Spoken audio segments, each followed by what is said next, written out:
Capítulo 8. Controle do apetite. O primeiro pecado foi a falta de domínio próprio. Adão e Eva no Éden eram nobres em estatura e perfeitos em simetria e beleza. Estavam sem pecado e em perfeita saúde. Que contraste com a raça humana agora! A beleza perdeu-se. A saúde perfeita é desconhecida. Por toda parte vemos doenças, deformidade e imbecilidade. Perguntei a causa desta extraordinária degenerência e minha atenção foi chamada para o Éden. A maravilhosa Eva foi induzida pela serpente a comer da única árvore que lhes fora ordenado por Deus não comessem, nem mesmo nela tocassem, para que não morressem. Eva tinha tudo para ser feliz. Estava cercada de toda a variedade de frutos.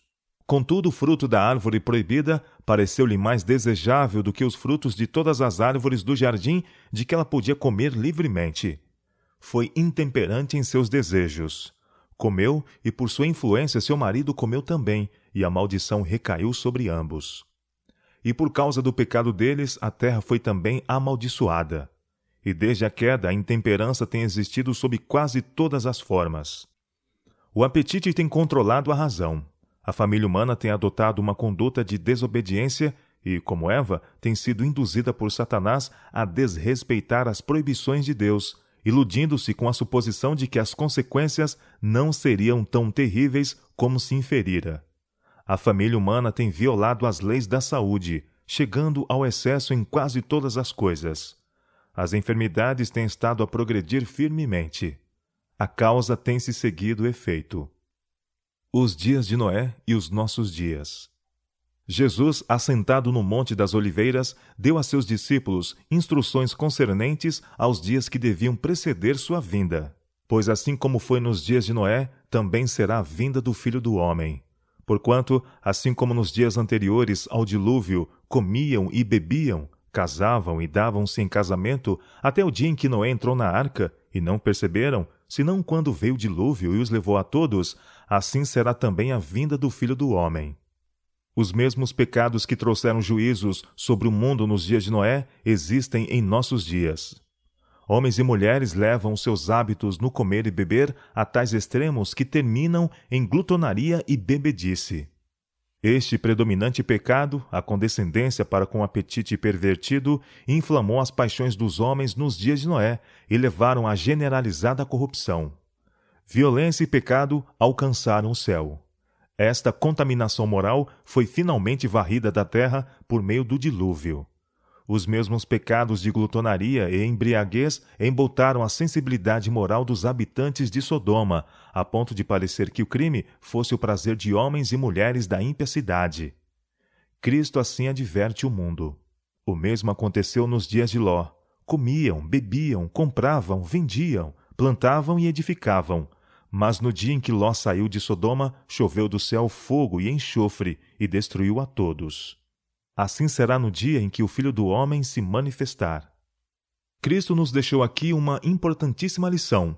Ele queria colocar perante nós o perigo de tornar nossos hábitos de comer e beber coisa suprema.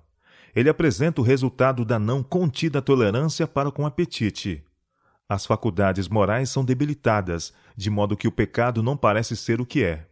O crime é considerado levianamente e as paixões controlam a mente, até que os bons princípios e bons impulsos são erradicados, e Deus é blasfemado.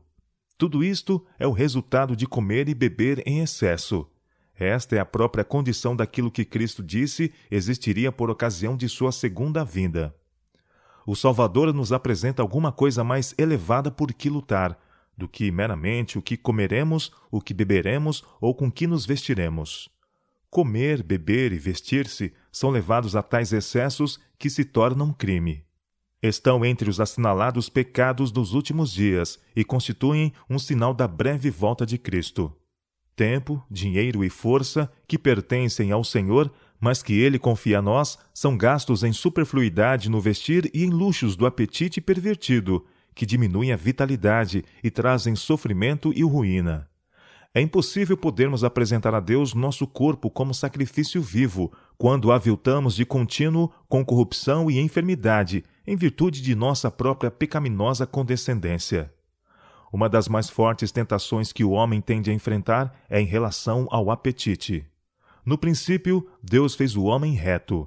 Ele foi criado com perfeito equilíbrio mental, sendo plena e harmoniosamente desenvolvidos o tamanho e a força de todos os seus órgãos. Mas pela sedução do astucioso inimigo, a proibição de Deus foi desrespeitada e as leis da natureza exercitaram sua plena penalidade. Desde que se rendeu pela primeira vez ao apetite, tem a humanidade aumentado cada vez mais a tolerância para consigo mesma, de maneira que a saúde tem sido sacrificada no altar do apetite.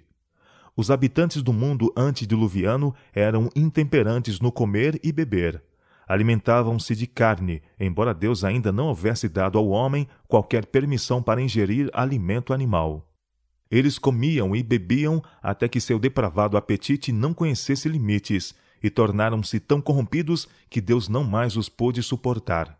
O copo de sua iniquidade estava cheio, e ele purificou a terra de sua contaminação moral por meio de um dilúvio. Sodoma e Gomorra.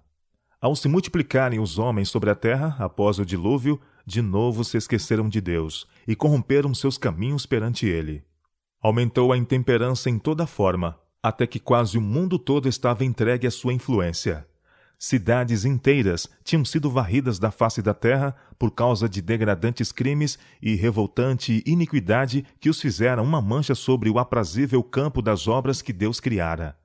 A satisfação ao apetite antinatural conduziu aos pecados que acarretaram a destruição de Sodoma e Gomorra. Deus atribuiu a queda de Babilônia à sua glutonaria e embriaguez. A condescendência para com o apetite e as paixões fora o fundamento de todos os seus pecados. Esaú vencido pelo apetite. Esaú, seduzido por um prato favorito, sacrificou sua primogenitura para satisfazer ao apetite. Satisfeito seu luxurioso apetite, viu a loucura que cometera, mas não achou lugar para arrependimento, embora o tivesse buscado com diligência e com lágrimas. Muitíssimos há que são como Esaú. Ele representa uma classe que tem uma bênção especial, valiosa ao seu alcance: a herança imortal, a vida que dura tanto quanto a vida de Deus, o Criador do universo, felicidade imensurável e um eterno peso de glória. Mas que tem de tal maneira mostrado complacência para com o apetite, paixões e inclinações, que o seu poder de discernir e apreciar o valor das coisas eternas está enfraquecido. Esaú teve um desejo forte, especial, por uma determinada espécie de alimento, e por tanto tempo estava habituado a satisfazer o eu, que não sentiu qualquer necessidade de fugir do prato tentador e cobiçado.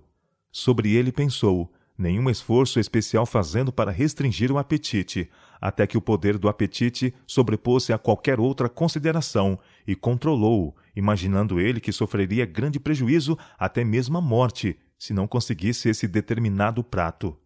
Quanto mais nele pensava, mais seu desejo era fortalecido, até que sua primogenitura, que era coisa sagrada, perdeu para ele seu valor e santidade. O desejo de Israel por carne. Quando Deus de Israel tirou seu povo do Egito, privou-os de alimento cárneo, em grande medida, mas deu-lhes pão do céu e água da dura rocha. Com isto, não ficaram eles satisfeitos. Abominaram o alimento que lhes fora dado e desejaram voltar para o Egito, onde podiam sentar-se junto às panelas de carne. Preferiam suportar a escravidão e até mesmo a morte a serem privados da carne. Deus lhes satisfez o desejo, dando-lhes carne e deixando-os comerem-na até que sua glutonaria gerou uma praga, em consequência da qual muitos morreram. Todos estes são exemplos. Exemplo após exemplo poderia ser citado para mostrar os efeitos do condescender com apetite. A nossos primeiros pais pareceu coisa de pouca importância transgredir a ordem de Deus naquele único ato: comer do fruto de uma árvore tão linda à vista e tão agradável ao paladar. Mas isso rompeu sua fidelidade a Deus e abriu as comportas de um dilúvio de culpa e desgraça que tem inundado o mundo. O mundo hoje. O crime e a doença têm aumentado com cada geração sucessiva. A intemperança no comer e beber e a condescendência com as paixões baixas têm entorpecido as faculdades mais nobres do homem. A razão, em vez de ser dominadora, tornou-se escrava do apetite, numa extensão alarmante. Tem-se condescendido com um crescente desejo de alimento muito substancioso, até que se tornou moda abarrotar o estômago com todas as iguarias possíveis. Especialmente em festa de prazer, condescende-se com apetite e com pouca restrição apenas. Servem-se ricos almoços e jantares tardios, consistentes de alimentos muito temperados, com molhos condimentados, bolos, torta, gelado, chá, café e etc. Não admira que, com semelhante regime, o povo tenha rosto pálido e sofra indizíveis torturas com dispepsia. O presente estado corrupto do mundo foi-me apresentado. Terrível era a visão. Tenho-me admirado de que os habitantes da terra não fossem destruídos como o povo de Sodoma e Gomorra. Tenho visto razão suficiente para o presente estado de degeneração e mortalidade no mundo. A paixão cega controla a razão e muitos sacrificam à concupiscência toda a consideração elevada. O primeiro grande mal foi a intemperança no comer e beber. Homens e mulheres têm se tornado escravos do apetite. São intemperantes no trabalho. Grande quantidade de trabalho árduo é efetuado para obter para suas mesas alimento que causa grande dano ao organismo já sobrecarregado. Mulheres passam grande parte do seu tempo inclinadas sobre um fogão aquecido, preparando alimento, altamente adubado com condimentos que satisfaçam seu paladar. Em consequência, são negligenciados filhos e não recebem instrução moral e religiosa.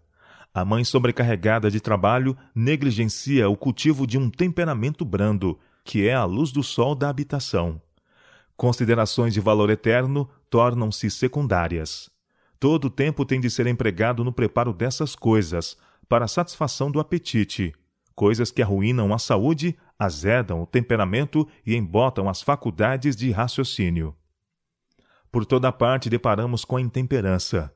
Vemo-la nos carros, nos vapores e onde quer que vamos.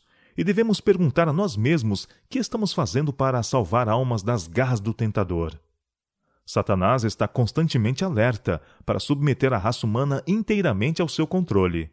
Seu mais forte poder sobre o homem exerce-se através do apetite, e este procura ele estimular de todos os modos possíveis. Todos os estimulantes artificiais são nocivos e cultivam o desejo de beber. Como poderemos esclarecer o povo e evitar os terríveis males que resultam do uso dessas coisas? Temos feito tudo o que podíamos nesta questão? Adorando junto ao altar do apetite pervertido. Deus concedeu a este povo grande luz. Todavia, não nos achamos além do alcance da tentação. Quem dentre nós está buscando o auxílio dos deuses de Ecrom? Considerai este quadro, não pintado pela imaginação. Em quantos, mesmo entre os adventistas do sétimo dia, pode-se ver seus característicos principais? Um inválido, aparentemente muito consciencioso, todavia supersticioso e presumido, confessa francamente seu desprezo pelas leis da saúde e da vida que a misericórdia divina nos levou a aceitar como um povo. Sua comida precisa ser preparada de maneira a satisfazer seus mórbidos, ardentes desejos. De preferência, assentar-se a uma mesa em que se ofereça comida saudável favorecerá os restaurantes, porque aí pode satisfazer sem restrições o apetite. Fluente advogado da temperança, desconsidera-lhe os princípios fundamentais. Quer alívio, mas recusa-se a obtê-lo à custa de abnegação. Esse homem está adorando no altar do apetite pervertido. É um idólatra. As faculdades que, santificadas e enobrecidas, poderiam ser empregadas para a honra de Deus, são enfraquecidas e tornadas de pouco préstimo. Um temperamento irritável, cérebro confuso e nervos desenfreados, eis alguns dos resultados de sua desconsideração para com as leis naturais. Esse homem é ineficiente, não se pode confiar nele. A vitória de Cristo em nosso favor. No deserto da tentação, Cristo defrontou as grandes tentações principais que assaltariam os homens. Ali enfrentou sozinho o inimigo astuto e sutil, vencendo-o. A primeira grande tentação teve que ver com o apetite, a segunda com a presunção, a terceira com o amor do mundo. Satanás tem vencido seus milhares, tentando-os a condescender com apetite. Mediante a satisfação do paladar, o sistema nervoso torna-se excitado e debilita-se o poder do cérebro. tornando-se impossível pensar calma e racionalmente. Desequilibra-se a mente. Suas mais nobres e elevadas faculdades são pervertidas, servindo à concupiscência animal, e desprezam-se os interesses eternos e sagrados. Alcançando este objetivo, Satanás pode vir com suas outras duas tentações principais e encontrar pronto acesso. Suas múltiplas tentações provêm destes três grandes pontos principais. De todas as lições a serem aprendidas da primeira grande tentação de Nosso Senhor, nenhuma é mais importante do que a que diz respeito ao controle dos apetites e paixões. Em todos os séculos, as tentações mais atraentes à natureza física têm sido mais bem-sucedidas em corromper e degradar a humanidade. Satanás opera por meio da intemperança para destruir as faculdades mentais e morais concedidas por Deus ao homem como inapreciável dom. Assim se torna impossível ao homem apreciar as coisas de valor eterno. Através de condescendências sensuais, busca ele apagar na alma todo traço de semelhança com Deus.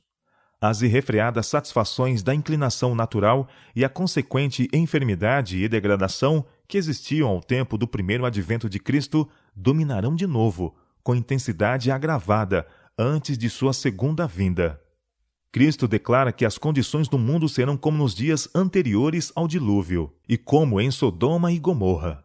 Todas as imaginações dos pensamentos do coração serão más continuamente. Vivemos mesmo ao limiar daquele terrível tempo, e a nós convém a lição do jejum do Salvador. Unicamente pela inexprimível angústia suportada por Cristo podemos avaliar o mal da irrefreada satisfação própria. Seu exemplo nos declara que nossa única esperança de vida eterna é manter os apetites e paixões sob sujeição à vontade de Deus. Olhai para o Salvador. Em nossa própria força, é-nos impossível escapar aos clamores de nossa natureza caída. Satanás traz-nos-á tentações por esse lado. Cristo sabia que o inimigo viria a toda criatura humana para se aproveitar da fraqueza hereditária e, por suas falsas insinuações, enredar todos cuja confiança não se firma em Deus. E, passando pelo terreno que devemos atravessar, nosso Senhor nos preparou o caminho para a vitória. Não é de sua vontade que fiquemos desvantajosamente colocados no conflito com Satanás. Não quer que fiquemos intimidados nem desfalecidos pelos assaltos da serpente. Tende bom ânimo, diz ele, eu venci o mundo. João capítulo 16, verso 33. O que está lutando contra o poder do apetite, olha ao Salvador no deserto da tentação. Veja-o em sua angústia na cruz ao exclamar, tenho sede. Ele resistiu a tudo quanto nos é possível suportar. Sua vitória é nossa. Jesus repousava na sabedoria e força de seu Pai Celeste. Declara, o Senhor Jeová me ajuda, pelo que me não confundo, e sei que não serei confundido. Eis que o Senhor Jeová me ajuda. Mostrando o seu próprio exemplo, diz-nos, quem há entre vós que tema ao Senhor? Quando andar em trevas e não tiver luz nenhuma, confie no nome do Senhor e firme-se sobre o seu Deus. Isaías capítulo 50, versos 7 a 10. Vem o príncipe do mundo, disse Jesus, e ele nada tem em mim. João capítulo 14, verso 30. Nada havia nele que correspondesse aos sofismas de Satanás. Ele não consentia com o pecado, nem por um pensamento cedia à tentação. O mesmo se pode dar conosco. A humanidade de Cristo estava unida à divindade, estava habilitado para o conflito, mediante a presença interior do Espírito Santo. Ele veio para nos tornar participantes da natureza divina. Enquanto a ele estivermos ligados pela fé, o pecado não mais terá domínio sobre nós. Deus nos toma a mão da fé e a leva a apoderar-se firmemente da divindade de Cristo, a fim de atingirmos a perfeição de caráter. Satanás chega-se ao homem, como se chegou a Cristo, com suas esmagadoras tentações para condescender com o apetite. Ele bem conhece seu poder para vencer o homem neste ponto. Na questão do apetite, venceu Adão e Eva no Éden e perderam seu lar feliz. Que cúmulo de miséria e crime tem enchido nosso mundo em consequência da queda de Adão. Cidades inteiras foram apagadas da face da terra, por causa dos degradantes crimes e da revoltante iniquidade que as tornou uma mancha no universo. A condescendência com o apetite foi a base de todos os seus pecados. Cristo iniciou a obra da redenção exatamente onde começou a ruína. Sua primeira prova foi sobre o mesmo ponto em que Adão fracassou. Fora mediante tentações dirigidas ao apetite que Satanás vencera grande proporção da raça humana, e seu êxito fizera-o concluir que o controle deste planeta caído estava em suas mãos. Mas em Cristo viu ele alguém capaz de resistir-lhe e abandonou o campo de batalha como inimigo vencido. Diz Jesus: Ele nada tem em mim. Sua vitória é a garantia de que também nós podemos sair vitoriosos em nossos conflitos com o inimigo. Mas não é propósito de nosso Pai Celestial salvar-nos sem um esforço de nossa parte para cooperar com Cristo. Temos de fazer nossa parte, e o poder divino, unido ao nosso esforço, trará a vitória. O exemplo de Daniel em vencer.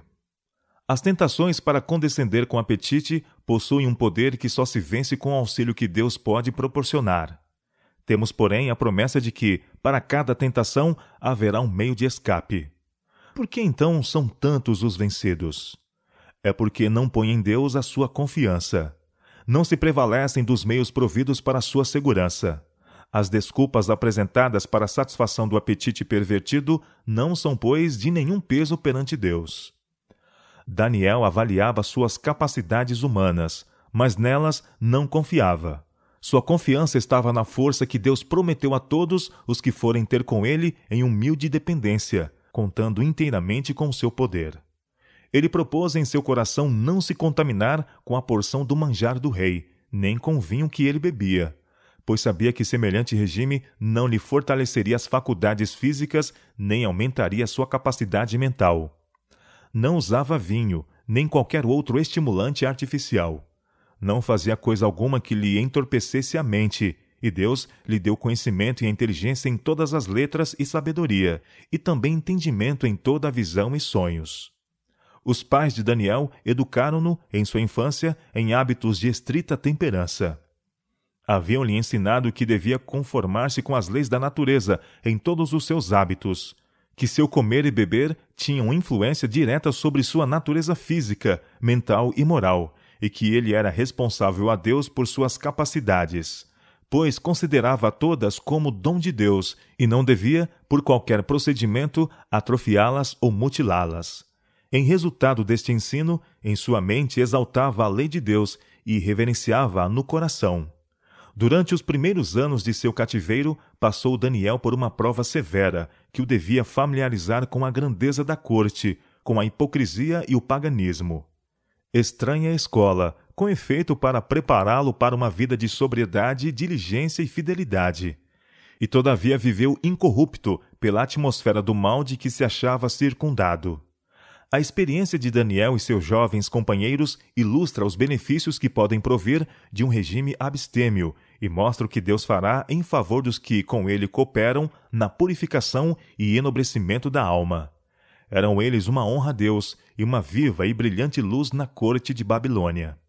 Nesta história ouvimos a voz de Deus dirigindo-se a nós individualmente, ordenando-nos que reunamos todos os preciosos raios de luz sobre este assunto da temperança cristã e nos coloquemos na devida relação para com as leis da saúde. Que seria se Daniel e seus companheiros se tivessem comprometido com aqueles funcionários pagãos e tivessem cedido à pressão do momento, comendo e bebendo como era costumeiro entre os babilônios? Esse único exemplo de desvio do princípio ter-lhes-ia enfraquecido o senso da justiça e sua aversão ao mal. A condescendência com o apetite teria implicado no sacrifício do vigor físico, da clareza do intelecto e do poder espiritual. Um só passo errado provavelmente teria levado a outros, até que, cortada a sua ligação com o céu, tivessem sido arrebatados pela tentação. Nosso dever cristão. Quando reconhecemos as ordens de Deus, vemos que Ele requer que sejamos temperantes em todas as coisas. A finalidade de nossa criação é glorificarmos a Deus em nosso corpo e nosso espírito, que a Ele pertencem. Como podemos fazer isso se condescendemos com apetite para prejuízo das faculdades físicas e morais? Deus requer que apresentemos nosso corpo em sacrifício vivo. É-nos, pois, imposto o dever de preservar esse corpo na melhor condição de saúde, a fim de que possamos cumprir o que ele de nós requer. Portanto, quer comais, quer bebais, ou façais outra qualquer coisa, fazei tudo para a glória de Deus. Escreve o apóstolo Paulo: Não sabeis vós que os que correm no estádio, todos na verdade correm, mas um só leva o prêmio? Correi de tal maneira que o alcanceis, e todo aquele que luta de tudo se abstém. Eles o fazem para alcançar uma coroa corruptível. Nós, porém, uma incorruptível. Pois eu assim corro, não como a coisa incerta. Assim combato, não como batendo no ar.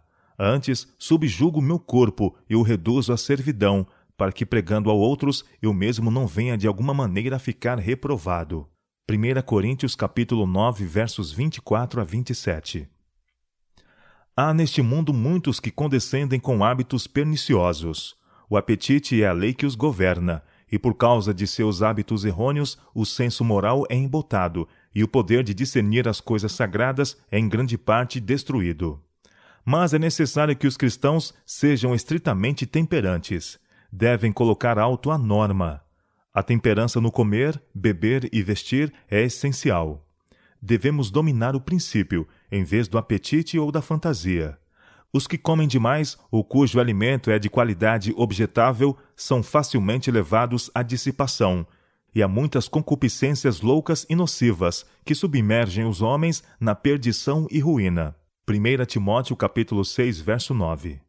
Os cooperadores de Deus devem usar cada jota de sua influência para animar a propagação dos princípios da verdadeira temperança. Significa muito ser fiel a Deus. Ele tem reivindicações sobre todos os que se empenham em seu serviço. Deseja que espírito e corpo sejam preservados na melhor condição de saúde, cada faculdade e dom sob controle divino, e tão vigorosos como os possam tornar os hábitos de estrita temperança. Estamos sob obrigação a Deus para nos consagrar sem reservas a Ele, corpo e alma, considerando todas as faculdades como dons por Ele confiados para serem empregados em seu serviço. Todas as nossas energias e capacidades devem ser constantemente fortalecidas e aperfeiçoadas durante este período de graça. Unicamente os que apreciam estes princípios e foram educados no sentido de cuidarem de seu corpo inteligentemente e no temor de Deus, devem ser escolhidos para assumirem responsabilidades nesta obra. Os que estão na verdade há muito tempo, mas não sabem distinguir entre os puros princípios de justiça e os princípios do mal, cuja compreensão com respeito à justiça, misericórdia e amor de Deus é obscura, devem ser aliviados de responsabilidades. Toda a igreja precisa de um testemunho claro, vigoroso, dando à trombeta um sonido certo. Se pudermos despertar as sensibilidades morais de nosso povo em relação ao assunto da temperança, grande vitória será alcançada. A temperança em todas as coisas desta vida deve ser ensinada e praticada. Temperança no comer, no beber, no dormir e vestir é um dos grandes princípios da vida religiosa. A verdade, introduzida no santuário da alma, dirigirá no tratamento do corpo. Coisa alguma que diga respeito à saúde do agente humano deve ser considerada com indiferença. Nosso bem-estar eterno depende do uso que fizermos nesta vida de nosso tempo, força e influência. Escravos do apetite. Há uma classe de pessoas que professam crer na verdade e que não usam fumo, rapé, chá ou café, e no entanto são culpadas de satisfazer o apetite de modo diferente. Anseiam por pratos altamente condimentados, com molhos muito fortes, e seu apetite tornou-se tão pervertido que não se satisfazem nem mesmo com carne, a menos que seja preparada de maneira muito prejudicial. O estômago torna-se febricitante, os órgãos digestivos são sobrecarregados, e ainda o estômago tem de trabalhar arduamente para desincumbir-se da carga que lhe é imposta. Depois de efetuar sua tarefa, o estômago fica exausto, o que causa desfalecimento. Aqui é onde muitos se enganam, pensam que é falta de alimento que produz tal sensação, e sem darem ao estômago tempo para descansar, tomam mais alimento, o que no momento afasta o esmorecimento. E quanto mais se condescende com o apetite, tanto mais clamará ele por satisfação. Esse desfalecimento é, em geral, o resultado de comer carne e comê-la frequentemente e em excesso. Por ser moda e estar em harmonia com o apetite mórbido, são amontoados no estômago bolos substanciosos, tortas e pudins e tudo o que é prejudicial. A mesa tem de estar repleta de variedade de pratos ou não se satisfaz o apetite pervertido. De manhã, esses escravos do apetite muitas vezes têm hálito impuro e língua saburrosa. Não gozam saúde e ficam a pensar por que seria que sofrem dores, dor de cabeça e vários males. Muitos comem 3 vezes por dia e ainda antes de deitar-se. Dentro de pouco tempo, os órgãos digestivos ficam gastos, porque não tiveram tempo para descansar. Esses tornam-se miseráveis dispépticos e indagam o que assim os teria tornado. A causa trouxe o resultado seguro. Não se deve jamais tomar a segunda refeição antes que o estômago tenha tido tempo para descansar do trabalho de digerir a refeição anterior. Se quiser tomar uma terceira refeição, seja então leve e várias horas antes do deitar. Muitos são tão devotados à intemperança que, sob consideração nenhuma, mudam seu procedimento de condescender com a glutonaria. Prefeririam sacrificar a saúde e morrer prematuramente a restringir o intemperante apetite. Muitos há que são ignorantes da relação que seu comer e beber têm com a saúde. Pudessem esses ser esclarecidos e talvez tivessem coragem moral para negar-se ao apetite e comer mais comedidamente e unicamente da espécie de alimento saudável, poupando-se, por seu procedimento, grande quantidade de sofrimento. Educar o apetite. Pessoas que têm cedido ao apetite para comer livremente carne, molhos altamente condimentados e várias espécies de substanciosos bolos e conservas não se satisfazem imediatamente com um regime simples, saudável e nutritivo.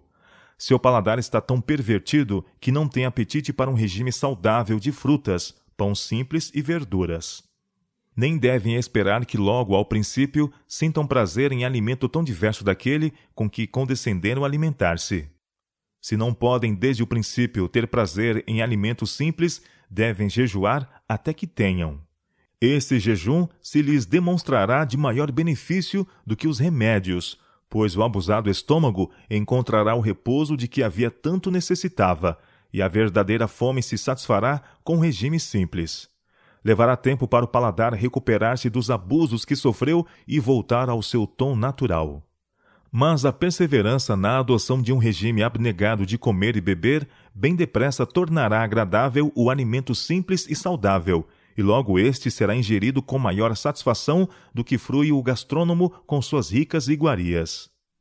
O estômago assim não fica febril e sobrecarregado de alimentos, mas acha-se em condição sadia, podendo de pronto efetuar sua tarefa. Não deve haver demora na reforma. Devem fazer-se esforços para preservar cuidadosamente a força que resta das forças vitais, evitando qualquer carga excessiva. O estômago talvez nunca mais recupere saúde plena, mas o procedimento acertado na questão do regime poupará novas debilidades e muitos ficarão mais ou menos recuperados, a menos que tenham ido muito longe no suicídio glutão. Os que se permitem tornar-se escravos de um apetite glutão muitas vezes vão mais longe ainda, degradando-se mediante a condescendência com suas paixões corruptas, que se tornaram excitadas pela intemperança no comer e beber. Dão rédea solta às suas paixões degradantes, até que a saúde e o intelecto venham a sofrer grandemente. As faculdades de raciocínio são em grande medida destruídas pelos maus hábitos. Efeitos da condescendência física, mental e moral.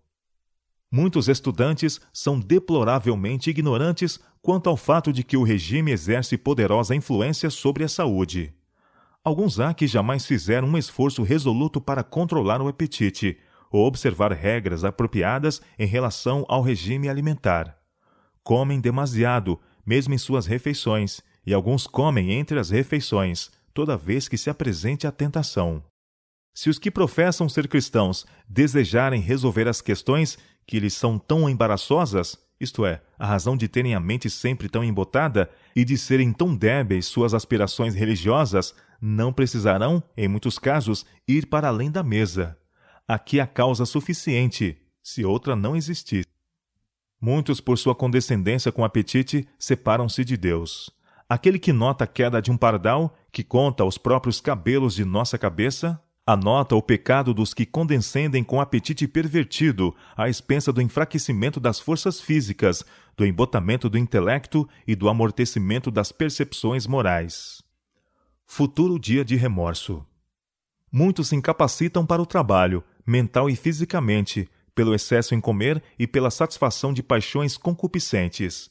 Fortalecem-se as tendências animais, enquanto a natureza moral e espiritual se debilita. Quando estivermos junto ao grande trono branco, que registro apresentará então a vida de muitos?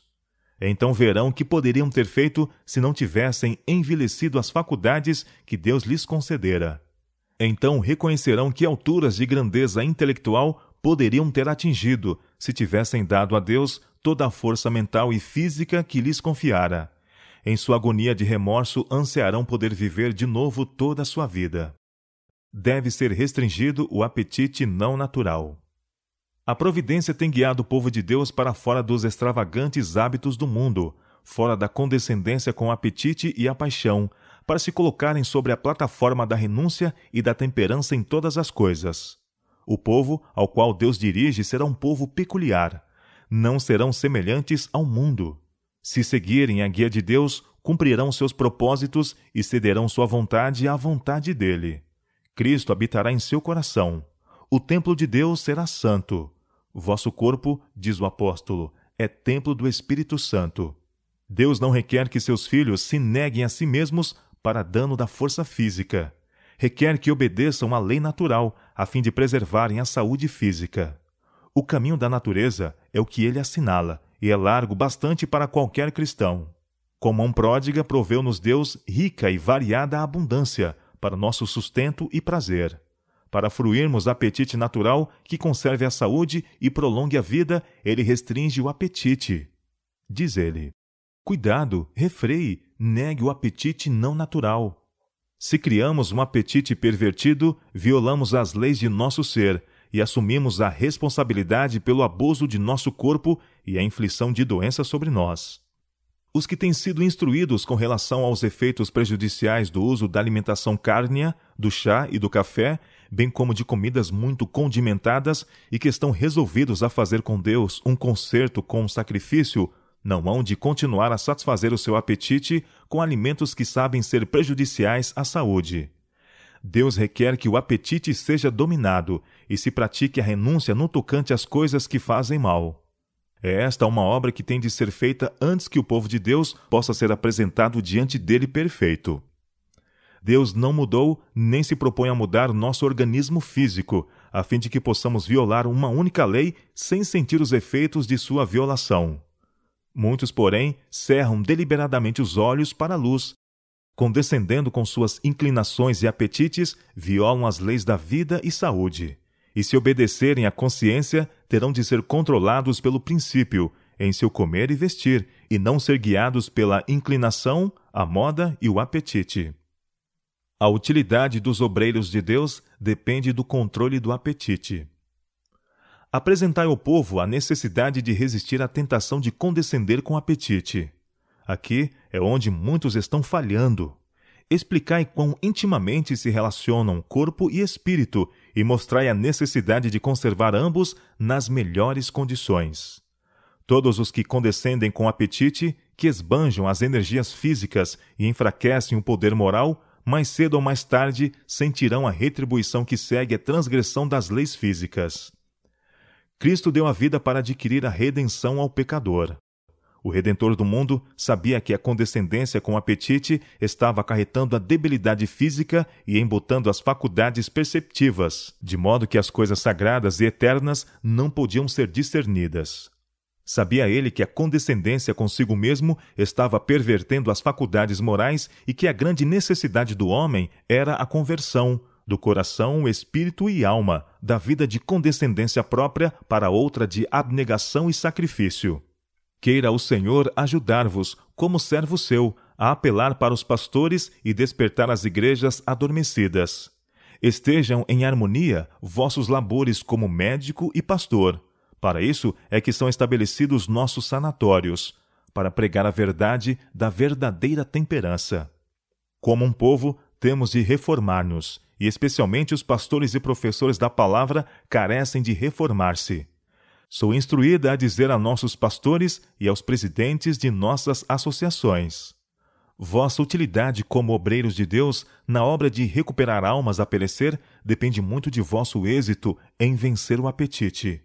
Vencei o desejo de satisfazer ao apetite, e se isto fizerdes, vossas paixões serão controladas facilmente. Serão então mais fortes vossas faculdades mentais e morais. Eles o venceram pelo sangue do Cordeiro e pela palavra do seu testemunho. Apelo a um coobreiro. O Senhor vos escolheu para fazerdes a sua obra, e se trabalhardes cuidadosamente, prudentemente, e puserdes vossos hábitos de comer em estrito controle de conhecimento e da razão, tereis muito mais horas agradáveis e confortáveis do que se agirdes imprudentemente. Aplicai os freios, ponde sob estrita guarda vosso apetite, e então deixai-vos nas mãos de Deus. Prolongai vossa vida pela cuidadosa supervisão de vós mesmos. A abstinência aumenta o vigor.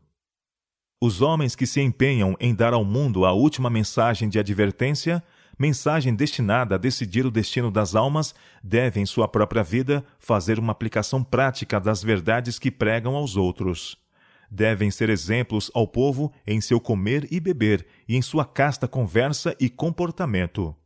A glutonaria, a condescendência com as paixões baixas e pecados ofensivos são por muitos professos representantes de Cristo através do mundo ocultados sob as vestes da santidade.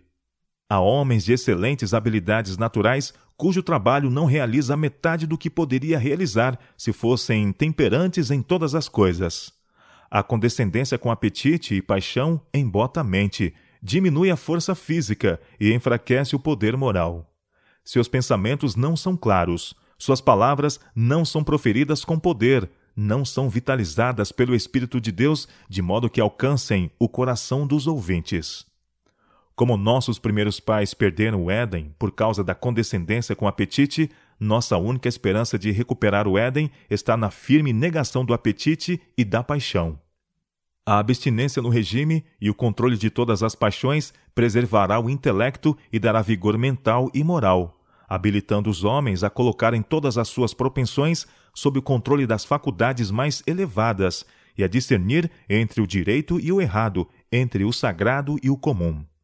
Todos os que têm uma verdadeira intuição do sacrifício feito por Cristo, ao deixar seu lar no céu, para vir a este mundo, a fim de que pudesse, por sua própria vida, mostrar ao homem como resistir à tentação, prazerosamente se negarão a si mesmos, escolhendo ser participantes de Cristo em seus sofrimentos.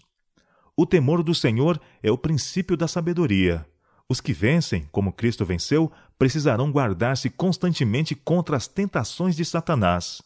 O apetite e as paixões devem ser refreados e postos sob o controle de uma consciência esclarecida, para que o intelecto possa ficar equilibrado, as faculdades perceptivas claras, de modo que as operações de Satanás e suas ciladas não sejam interpretadas como sendo a providência de Deus. Muitos desejam a recompensa final e a vitória que hão de ser dadas aos vencedores, mas não estão dispostos a suportar a labuta, privações e a negação de si mesmos, como fez seu Redentor. É unicamente pela obediência e contínuo esforço que seremos vencedores como Cristo venceu. O dominador poder do apetite demonstrar-se-á a ruína de milhares. Quando se houvessem vencido neste ponto, teriam tido poder moral para alcançar a vitória sobre todas as outras tentações de Satanás. Mas os que são escravos do apetite falharão em aperfeiçoar um caráter cristão. A contínua transgressão do homem por 6.000 anos trouxe como seus frutos doença, dor e morte. E ao nos aproximarmos do fim do tempo, as tentações de Satanás para condescendermos com o apetite serão mais poderosas e mais difíceis de ser vencidas. Relação dos hábitos para com a santificação. É impossível a quem quer que seja fruir a bênção da santificação enquanto for egoísta e glutão. Estes gemem sob um peso de enfermidades por causa dos maus hábitos em comer e beber, que fazem violência às leis da vida e saúde. Muitos estão enfraquecendo seus órgãos digestivos pela condescendência com o apetite pervertido. mas o persistir nos maus hábitos de comer e beber, em excesso, debilitará todas as funções do corpo. Que essas pessoas debilitadas considerem o que poderiam ter sido se tivessem vivido temperantemente e promovido a saúde em vez de abusar dela. Na satisfação do apetite pervertido e da paixão, mesmo os professos cristãos mutilam a natureza em sua obra e diminuem a força física, mental e moral. Alguns que isto estão fazendo afirmam ser consagrados a Deus, mas tal afirmação não tem base. O filho honrará o pai, e o servo ao seu senhor. E se eu sou pai, onde está minha honra? E se eu sou senhor, onde está o meu temor? Diz o Senhor dos exércitos a vós, ó sacerdotes, que desprezais o meu nome e dissestes: em que desprezamos nós o teu nome? Ofereceis sobre meu altar pão imundo, e dizeis: em que te havemos profanado? Nisto que me dizeis: a mesa do Senhor é desprezível. Porque quando trazeis animal cego para o sacrificardes, não faz mal. E quando ofereceis o coxo ou o enfermo, não faz mal. Ora, apresenta-o ao teu príncipe. Terá ele agrado em ti? Ou aceitará ele a tua pessoa? Diz o Senhor dos exércitos. Agora, pois, suplicai o favor de Deus, e ele terá piedade de nós. Isto veio da vossa mão. Aceitará ele a vossa pessoa? Diz o Senhor dos exércitos. Demos cuidadosa atenção a estas advertências e repreensões. Embora dirigidas ao Israel antigo, não menos são aplicáveis ao povo de Deus de hoje. E devemos considerar as palavras do apóstolo, nas quais ele apela para os seus irmãos a fim de que, pelas misericórdias de Deus, apresentem seu corpo em sacrifício vivo, santo e agradável a Deus. Esta é a verdadeira santificação. Não é mera teoria ou emoção, ou uma fórmula de palavras, mas um vivo e ativo princípio que penetra na vida cotidiana. Requer que nossos hábitos de comer, beber e vestir sejam de modo que facultem a preservação da saúde física, mental e moral, a fim de que possamos apresentar ao Senhor nosso corpo, não como oferta corrompida por hábitos errados, mas sacrifício vivo, santo e agradável a Deus. Que ninguém que professe piedade considere com indiferença a saúde do corpo, e se lisonjeie pensando não ser pecado a intemperança e não afetar sua espiritualidade. Existe íntima afinidade entre a natureza física e a moral.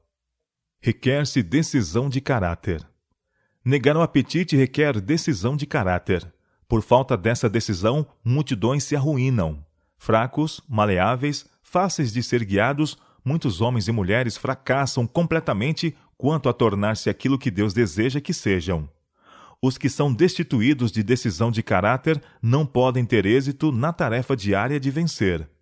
O mundo está cheio de homens e mulheres embrutecidos, intemperantes e débeis mentais, e quão difícil lhes é tornarem-se cristãos genuínos. Que diz o grande médico missionário? Se alguém quiser vir após mim, renuncie-se a si mesmo, tome sobre si a sua cruz e siga-me. É obra de Satanás tentar os homens a tentar seus semelhantes. Ele se esforça por induzir os homens a serem cobreiros seus em sua obra de destruição.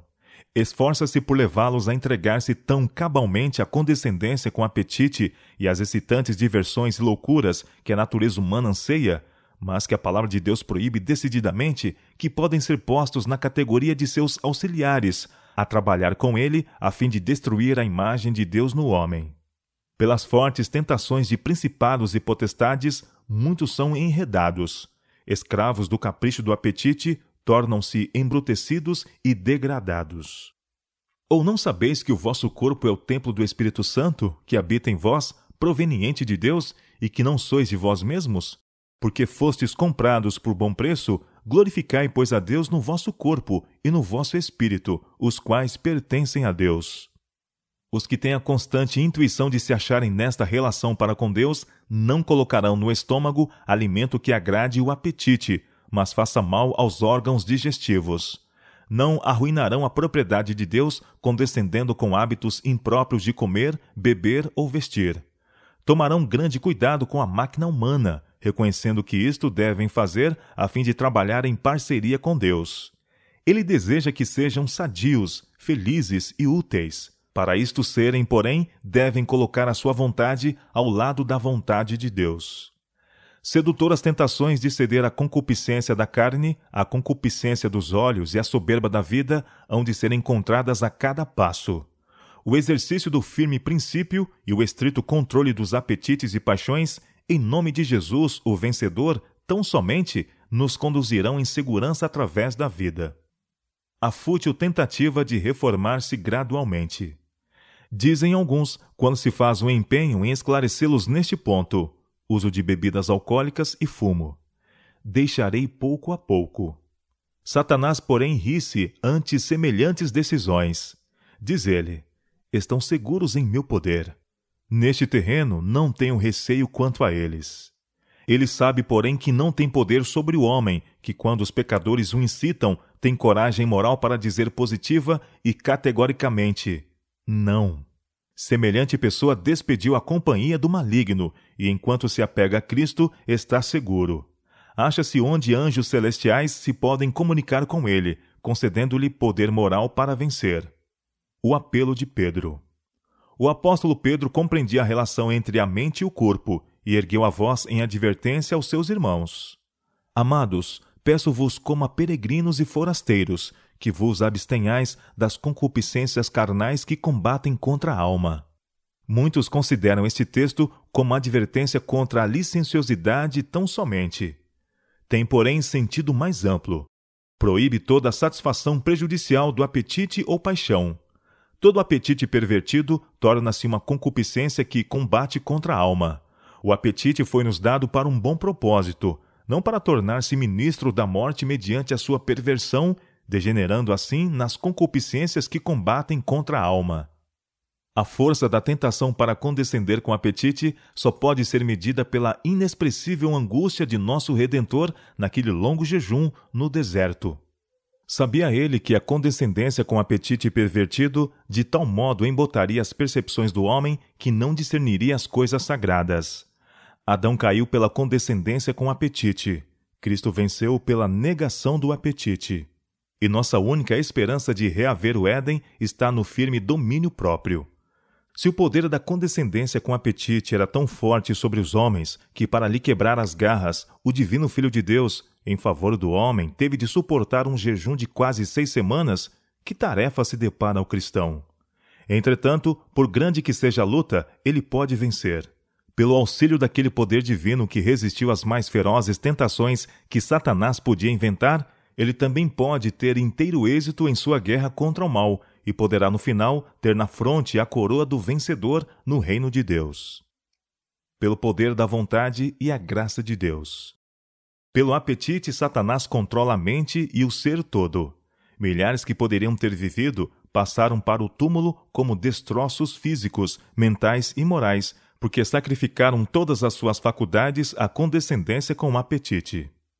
É hoje muito maior do que era várias gerações atrás a necessidade dos homens desta geração de chamar em seu auxílio o poder da vontade, fortalecido pela graça de Deus, a fim de resistir às tentações de Satanás e opor-se à menor condescendência com o apetite pervertido. Mas a geração atual tem menos poder de domínio próprio do que tinham os que viviam naquele tempo. Poucos são os que têm força moral para resistir à tentação, especialmente quanto ao apetite, e para praticar a renúncia.